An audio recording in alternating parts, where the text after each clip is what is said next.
Olá pessoal, estamos começando mais um programa Personalidades, programa esse que traz para você os profissionais que fazem do seu talento, do seu trabalho, uma referência em pró de Alagoas. E falando em referência, estamos trazendo Fernando Antônio Barbosa Maciel, professor Fernando Maciel da UFAL, jurista, professor de Direito Civil, vem conversar com a gente porque está no ar o programa Personalidades. Estamos de volta com o programa Personalidades e hoje tendo o prazer de receber o professor Fernando Maciel, professor da UFAL, que vem aqui conversar com a gente. Muita coisa boa, vamos debater. Professor, seja bem-vindo aqui ao programa Personalidades. É uma honra muito grande recebê-lo. Essa agenda já estava mais que marcada e eu queria, claro, que você apresentasse para o pessoal de casa quem é Fernando Antônio Barbosa Maciel. Neto, é uma satisfação poder participar do seu programa, um programa que a gente acompanha e a gente sabe do alcance que ele tem, uma satisfação poder falar com a sua assistência, com a sua audiência aqui. Obrigado. E poder trazer alguma colaboração no que a gente puder. Muito obrigado. Eu fiz uma pergunta interessante. Claro, muitos conhecem o professor Fernando Maciel, mas Fernando Antônio Barbosa Maciel, poucos conhecem. Entendam o que eu estou querendo dizer. Eu perguntaria, fala um pouco do seu histórico para que o pessoal de casa possa conhecê-lo melhor. Neto, veja, você me perguntou quem é Fernando Antônio Barbosa Maciel. Eu poderia dizer que eu sou apenas um rapaz latino-americano, sem dinheiro no banco, sem parentes importantes. Eu não vou dizer que eu vim do interior, porque eu sou da capital, mas eu venho de uma família aqui de Maceió, meu pai e minha mãe professora, meu pai comerciário, e construí a minha vida estudando. Meus pais sempre fomentaram nos filhos a vontade de estudar. E a gente entrou na Universidade Federal de Alagoas na época do vestibular, e lá estudamos, tivemos grandes professores, terminamos Direito, e depois que terminamos Direito, passamos no exame de ordem e estamos exercendo a advocacia há 27 anos, e sendo professor da Universidade Federal de Alagoas, a gente passou no concurso logo quando eu me formei, eu passei no concurso e estou lá há 26 anos. Coisa interessante. Aí eu perguntaria, você já tinha o foco na advocacia? Como é que ela apareceu assim na sua vida? Você já era o que você queria? Veja, quando eu entrei na universidade, no curso de Direito, a gente sempre, por uma questão de necessidade, a gente tenta buscar algumas alternativas para sobreviver. Então, eu trabalhava já, exercia, eu era professor já de inglês e de português, também era guia turístico aqui em Maceió, e visava um concurso público, e fiz alguns concursos públicos, de nível médio, não consegui ter êxito neles, batia na trave, mas não conseguia ser chamado, E aí comecei a verificar o que era advocacia e me apaixonei pela advocacia. E comecei, já no segundo ano da Faculdade de Direito, a acompanhar um defensor público, na época procurador do Estado, um amigo que já faleceu, o falecido Expedito Gomes da Silva. Depois comecei também a acompanhar o professor Paulo Lobo, que depois foi conselheiro do CNJ e hoje está morando em Pernambuco. E aí comecei a advogar quando me formei e não parei mais e adoro o que faço. É uma profissão pela qual eu me apaixonei e, graças a Deus, consegui criar a minha família e tenho sobrevivido dela e podido ajudar também as pessoas com essa profissão. E aí, na condição, daqui a pouco a gente bate um papo mais sobre essa questão da advocacia, partindo um pouco para o setor público, Você na condição de professor da universidade, eu perguntaria, já imaginou na sua vida passar 1 ano e meio dentro de casa? Não é uma coisa fácil, mas a gente conseguiu, a universidade, após alguns meses, conseguiu se adaptar a essa situação e nós continuamos dando aula, de forma remota. Tivemos que fazer praticamente 2 semestres em um, E aí a gente conseguiu se adaptar a isso. A advocacia também, no começo, a justiça passou alguns meses sem funcionar, depois a gente se adaptou também à forma remota e conseguimos com muita luta passar por esse período mais difícil e até que as coisas estão se arrefecendo mais, E aí você na condição de professor de Direito Civil, claro, renomado, claro que é renomado, eu perguntaria, dentro do direito civil, professor, dentro do que nós estamos passando hoje, o que mais se encaixa, o que mais pode ser explorado para que a sociedade possa ter um pouco mais de proteção? Veja, Neto, primeiro eu queria lhe agradecer pelo renomado. Eu, na verdade, sou um operador do direito, né? Eu digo um operário do direito há tanto tempo, e quando a gente está muito tempo numa profissão, a gente conhece muita gente e muita gente conhece a gente, né? Então, eu agradeço, mas eu acho que esse conhecimento nosso vem do tempo que a gente está na área. E veja, o direito civil, ele abrange absolutamente todas as nossas relações do dia a dia, né? Desde o momento que a gente acorda até o momento que a gente vai dormir, e durante o sono a gente está realizando atos que o direito civil protege, que o direito civil abarca, não é? Então, no momento que eu estou falando com você aqui, eu estou realizando um ato civil, enfim. Então, a gente pode esperar, né, sobremaneira num momento como esse, que o mundo inteiro está passando, que essas relações do dia a dia elas vão estar sendo modificadas, sendo implementadas novos tipos de relações. Por exemplo, todas essas relações de forma remota, o direito civil já se preocupa com elas, já tem uma tratativa em relação a elas. Por exemplo, a utilização das mídias sociais, a utilização da comunicação, das vendas por intermédio da internet. Então, tudo isso o direito civil abarca, e o direito civil vai tentar dar solução aos eventuais problemas que essas relações podem ter. Não é? Então, quando você compra, por exemplo, um produto através da internet, não é? Qual é a lei que se aplica? Se você compra um produto de fora do país, é a lei do seu local, a lei do outro país? O direito civil, junto com o direito internacional privado, vai tentar dar uma solução para isso. Se você divulga uma conversa de WhatsApp, por exemplo, o direito civil vai dar uma responsabilização se essa conversa não foi devidamente autorizada. Então, muitas relações nossas, sobretudo essas relações mais complexas que nós celebramos hoje, elas estão protegidas e cuidadas pelo direito civil. Interessante, eu acho que o que você acabou de falar, professor, é importantíssimo, até porque hoje a grande navegação, né, eu acho que o point do momento é o tal do Instagram, é lá que juntamente com o WhatsApp. E você tocou num aspecto importante, até para que o pessoal de casa possa ter cuidado nos seus direitos, né, e nas suas obrigações no tocante a qualquer pessoa que ele queira, né, desmoralizar ou desclassificar dentro das redes sociais. E já há punição severa dentro disso. Me parece que há 3, 4 meses foi aplicada uma lei que dá punição a isso. Professor, o senhor poderia explicar para a gente melhor? Veja, na verdade, todos os atos que nós realizamos, né, no dia a dia, eles são passíveis de responsabilização na esfera civil, na esfera criminal. Não é? Obviamente, na esfera criminal, se encaixando dentro daquelas hipóteses que o direito criminal estabelece. E na esfera civil, tudo aquilo que causa, de alguma forma, dano, prejuízo no patrimônio material, no patrimônio moral de outrem, não é? Seja de que forma for, é passível de ser responsabilizado. Então, não é algo relativamente novo, é algo que advém desde o começo do direito civil, na verdade. Mas, mais recentemente, devido à complexidade das relações, a maior complexidade das relações, alguns julgados vão explorando essas relações mais complexas. E nós tivemos recentemente um julgado do STJ que estabeleceu de uma forma mais palpável, mais direta, mais objetiva, podemos dizer, a responsabilização de conversas divulgadas de WhatsApp, divulgadas sem autorização, sem permissão de um dos parceiros daquela conversa de WhatsApp. Mas se você divulga imagem, se você divulga conversa, se você faz uma ofensa em qualquer mídia social, através de qualquer instrumento, isso é passível, obviamente, de responsabilização civil. No caso, eu tenho um exemplo, pessoal, até para que a gente possa entender, um bate-papo novo, diferente, né? Estamos falando de coisas do nosso dia a dia, que jamais imaginávamos, claro, debater isso em um programa. E o programa Personalidade está trazendo a referência, né, do direito civil para que possa conversar com vocês sobre essa responsabilidade. Eu tenho 22 anos e você sabe que a pessoa de 22 anos, professor, não tem tanta responsabilidade. Aí tem uma namoradinha, aí tiro foto com ela, né, pelada, aquela coisa toda, e de repente acaba o namoro e saio passando essa foto dela, que acontece muito por aí afora.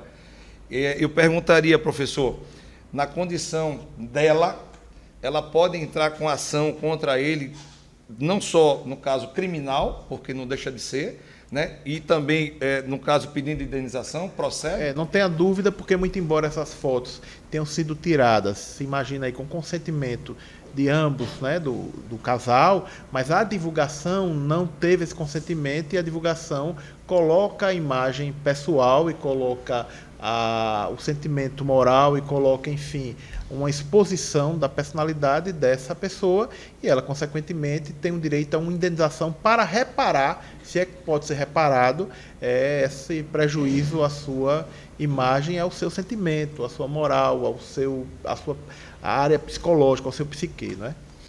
E muitas pessoas também falam, tratando um pouco mais dessa Covid-19, na sua condição de professor, que no segundo bloco a gente vai tratar mais da sua condição de advogado, é a questão da videoconferência.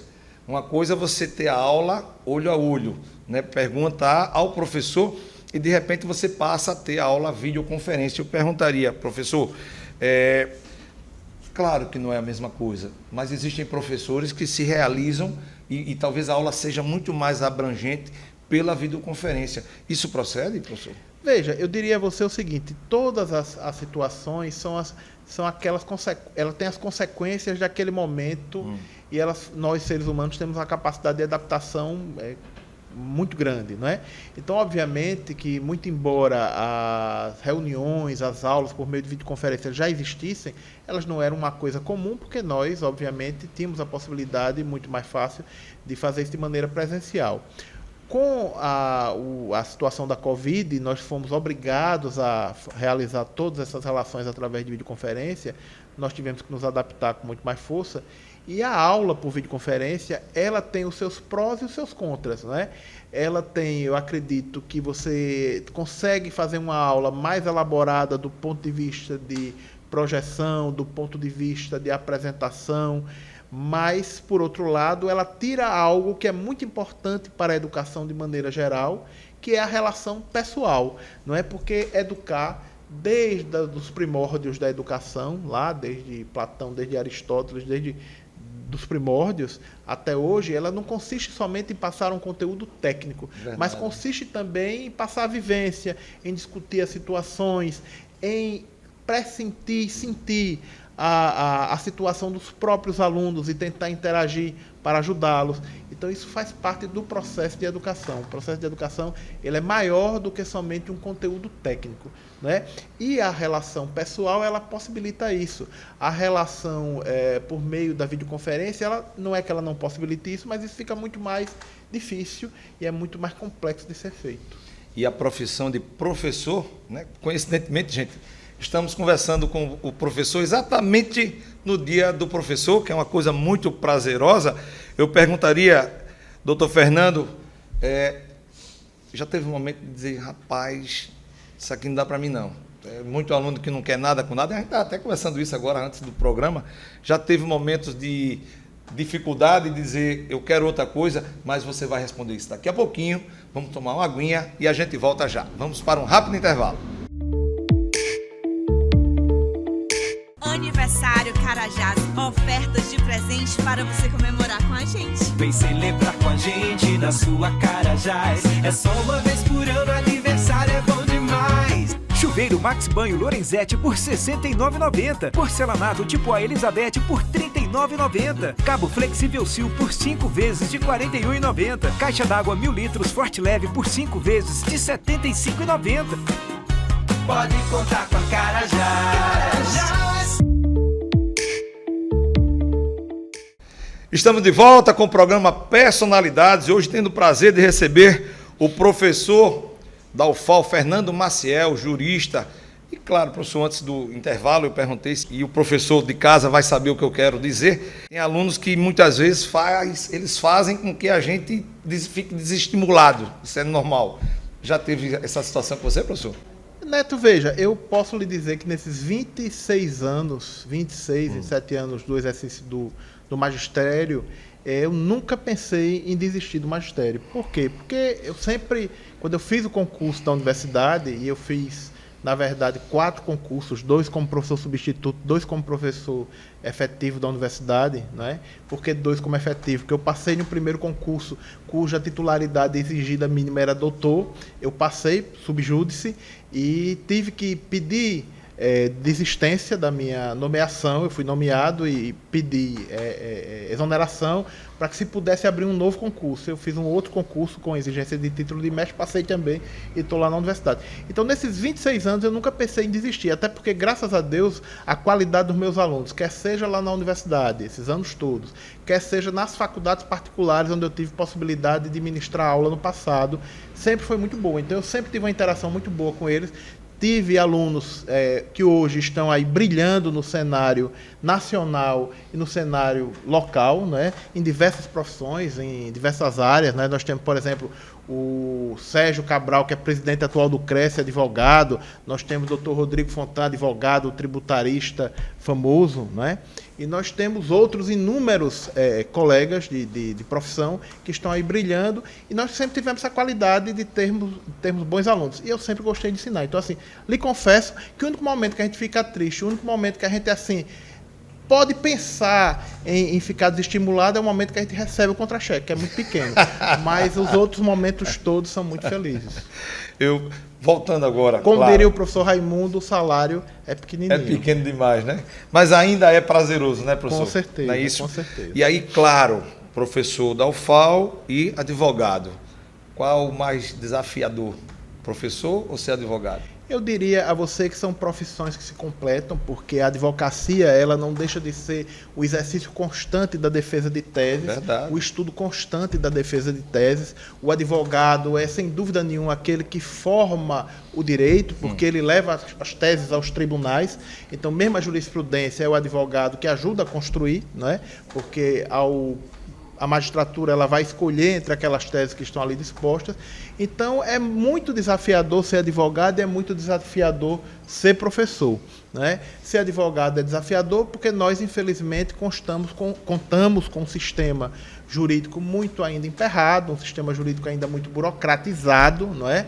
E não é uma profissão que lida com prazos exíguos, que exige que você esteja diariamente, dioturnamente atualizado, não tem horário para trabalhar. Eu digo sempre que ser advogado é, sobretudo, gostar de trabalhar. Não que as outras profissões não sejam, são também, mas a advocacia ela exige uma dedicação dioturna. Você não tem horário. Eu trabalho há 26 anos, de domingo a domingo, todos os dias. Obviamente que mantenho a minha vida social, a minha vida pessoal, mas todos os dias eu trabalho. Por quê? Porque exerço uma advocacia efetiva, concreta. E todos que eu conheço que assim o fazem também, trabalho todo dia. Professor, qual o legado que fica para o profissional da advocacia pós-pandemia? De que forma a gente pode, no caso você como um advogado, pode trazer para a gente assim, o sentimento pós-Covid?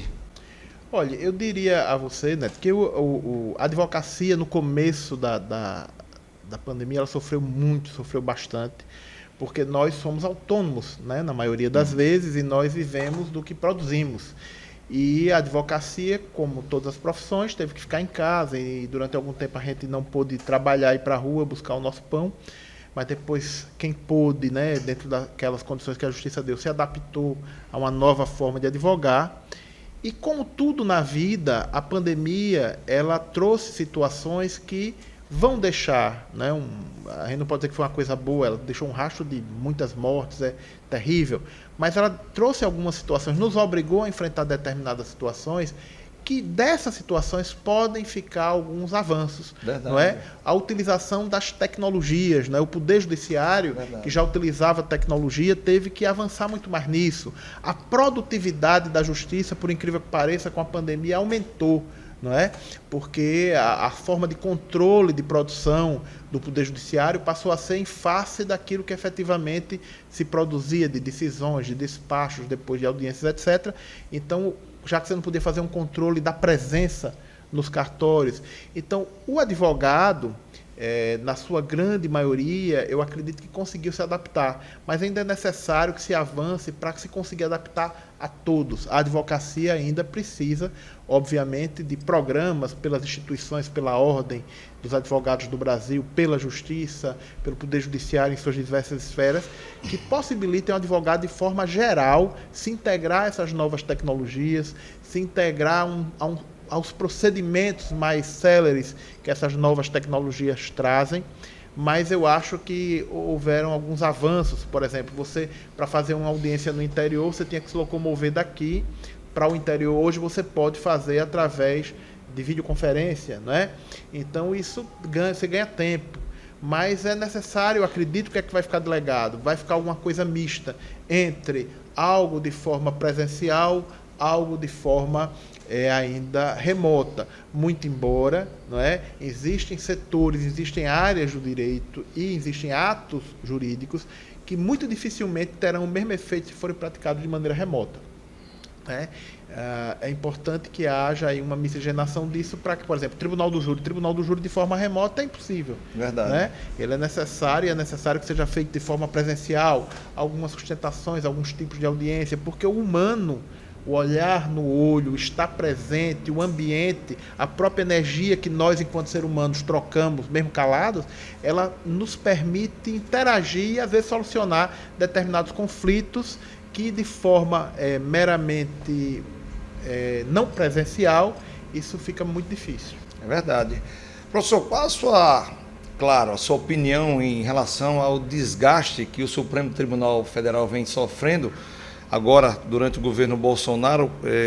O que é que o senhor poderia dizer para a gente na condição de jurista? Claro que eu digo que Bolsonaro e STF é Tom e Jerry, mas assim, claro, o campo do jurista, né, o campo do advogado, cada um tem a sua opinião. Eu perguntaria, esse desgaste é necessário, é desnecessário? Qual é o seu ponto de vista? Eu acho que o mais importante para qualquer democracia é se resguardar suas instituições. Né? Ninguém que seja da área jurídica, eu acho que ninguém, mas sobretudo quem é da área jurídica, não pode defender nenhuma ideia, nem nada que fragilize instituições. Nós, enquanto juristas, nós dependemos das instituições fortalecidas, sejam elas quais forem, Poder Executivo, Poder Judiciário, Poder Legislativo, para que nós possamos agir de maneira livre, né? Enquanto juristas que somos. E o Supremo Tribunal Federal é, sem sombra de dúvidas, uma das instituições mais importantes de uma democracia em qualquer lugar do mundo. Né? O papel que o Supremo Tribunal Federal exerce no Brasil, que a Suprema Corte exerce nos Estados Unidos, que a Corte de Apelação exerce na Europa, na França, na Inglaterra e em outros países, é fundamental. Né? E se você faz uma análise dessas cortes ao longo do mundo, você vai ver que são cortes que têm um papel não somente jurídico, mas um papel político. O Supremo Tribunal Federal não é um tribunal somente jurídico, isso é um equívoco. A gente imaginar que uma corte constitucional ela tem um papel somente jurídico, ela tem um papel político de adequação. Não é à toa que ela é o grau maior de um poder, que é o poder judiciário. Então, obviamente, que quando há um desgaste nessas relações, isso é prejudicial para a democracia. Eu diria que o Supremo, que é formado por seres humanos, como nós, ele tem acertos e tem erros, né?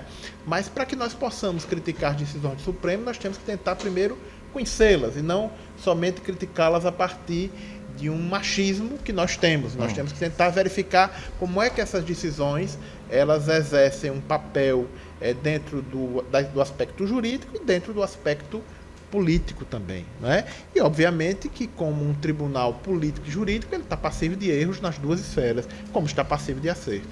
E olha que esses erros ele advêm já de outros governos, né? Na sua opinião, professor, estamos quase praticamente encerrando o nosso bate-papo. Na sua opinião, você acha que o STF deveria ser concurso público?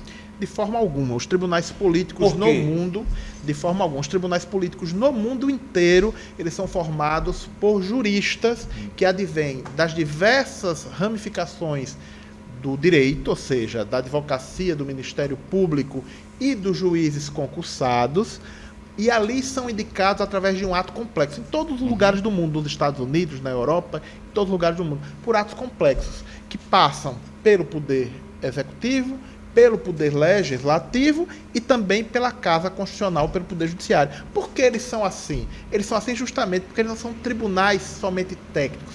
São tribunais que exigem uma amplitude de conhecimento e de vivência, não é? Tribunais de ordem jurídica e política. Então, quando um jurista do Supremo Tribunal Federal, quando o ministro do Supremo Tribunal Federal decide, ele decide com a repercussão para a vida de todos. Então, às vezes, uma pessoa que somente está ali, advinda do concurso público, que é uma das formas de ingresso no serviço público, não é a única, não é? As outras formas também são constitucionais. Ele está ali exercendo um papel que também advém da sua experiência enquanto partícipe dessa organização política.